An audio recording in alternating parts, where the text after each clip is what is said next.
Ito ang GMA Regional TV News.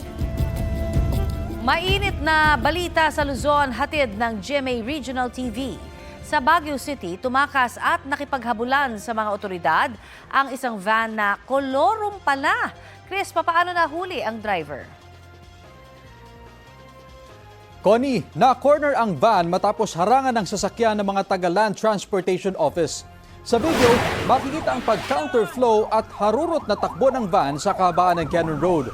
Buhayan mula sa sasakyan ng LTO na humahabol dito. Nang maipit sa traffic, nakalapit sila sa van at bumaba ang ilang traffic enforcers. Pero umarangkada ulit ito.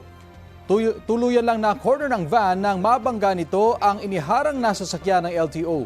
Ayon sa Department of Transportation, isinumbong ng isang motorista ang nasabing van na sangkot umano sa gitgitan sa isa pang van. Tumakas ito bago pa ma-inspeksyon. Bukod sa pagiging kolorum, napagalaman na walang lisensya ang driver nito. Sakay niya ang balong turistang pabalik sana sa Maynila. Tinulungan ng mga otoridad ang mga pasahero. Nakakulong naman sa Baguio City Police Station 8 ang suspect at naharap sa patong-patong na reklamo. Wala siyang pahayag. Patay naman ang isang truck driver nang maaksidente sa Dinalupihan, Bataan.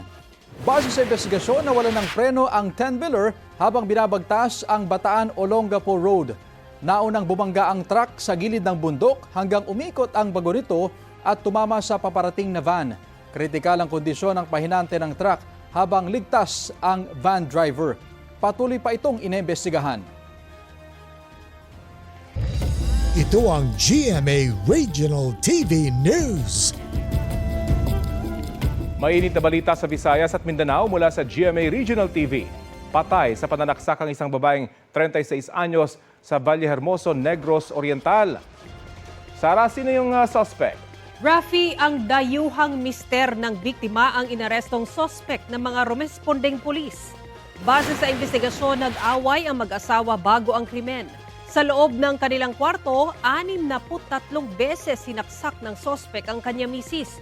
Maharap sa reklamong parricide ang 40 anyos na sospek na dating US Marine. Sinusubukan pa namin siyang kunan ng pahayag. Patay ang isang pulis matapos mabangga ng kasalbong na bus ang kanyang sinasakyang motorsiklo sa Naga, Cebu. Sa rear camera video, kita ang biglang paghinto ng kotse kung saan nakakabit ang kamera.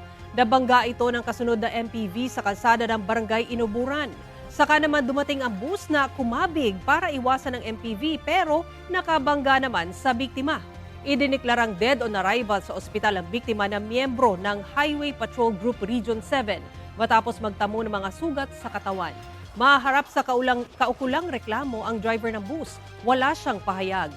Nagkaayos naman ang mga driver ng nagkabangga ang kotse at MPV.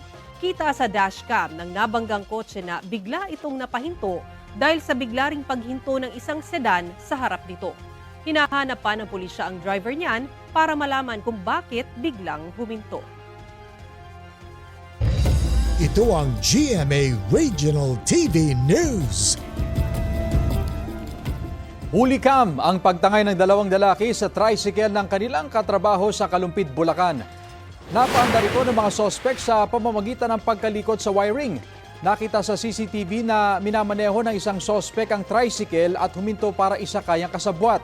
Naaresto ang isa sa mga sospek sa follow-up operation sa Bukawi. Nabawi ang motor pati na ang sidecar na ibinenta sa junk shop. Paliwanag ng nahuling sospek, tinangay nila ang tricycle dahil wala silang pamasahe pa uwi. Nagsisisi raw siya sa ginawang krimen. Tinutugis pa ang isang sospek. Naharap sila sa reklamong paglabag sa Anti-Carnapping Act. Ligtas at nakauwi na ang isang mangingisda matapos ideklarang nawawala sa Negros Occidental. Base sa investigasyon, 3 araw na nagpalutang-lutang ang bangka ng mangingisda matapos masiraan ang makina. Napadpad yan sa dalampasigan ng Baguio City. Mula roon, naglakad ang mangingisda para makauwi sa Bacolod City. Hindi nagbigay ng pahayag ang mangingisda at kanyang mga kaanak.